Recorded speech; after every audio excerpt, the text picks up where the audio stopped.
बहुत समय पहले की बात है। एक व्यापारी के दो बेटे थे, एक बड़ा और एक छोटा। व्यापारी जो है अपने छोटे बेटे को बहुत मानता था, बड़े बेटे को नहीं मानता था।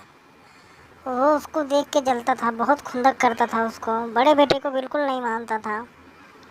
बड़ा बेटा भी इससे ना खुश था कि पापा मुझे नहीं मानते हैं। बड़े बेटे को इसलिए नहीं मानता था, कहता था कि बड़ा बेटा कोई भी काम सही नहीं करता है, सब गलत करता है। और कहता कि छोटा बेटा सब सही काम करता है, कोई गलत नहीं करता है। लेकिन फ़र्क ये था कि उसने छोटे बेटे को अच्छे स्कूल में पढ़ाया है, बड़े बेटे को जो है उसने नॉर्मल स्कूल में पढ़ाया है। तो फ़र्क तो पड़ता ही है दोस्तों। उसके बाद लेकिन फिर भी वो चाहता था कि बड़ा बेटा भी बिजनेस में आगे बढ़े, बिजनेसमैन बंदा यही चाहता है। तो उसके बाद उसने अपने बेटे के पीछे पड़ा रहता था, बड़े बेटे के। और धीरे धीरे वो उनकी डांट खा खा कर धीरे धीरे आगे बढ़ता रहा। और एक दिन वो अपनी मंजिल को पा ही लिया, लेकिन सक्सेसफुल बिजनेसमैन बन गया वो।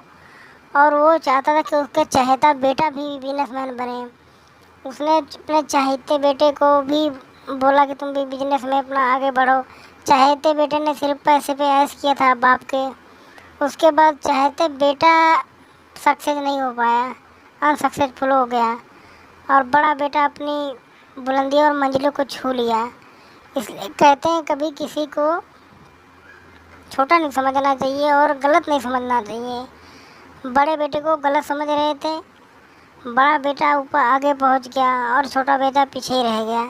इस कहानी से यह हमको सीख मिलती है दोस्तों कि कभी किसी की इंसल्ट नहीं करनी चाहिए, चाहे कोई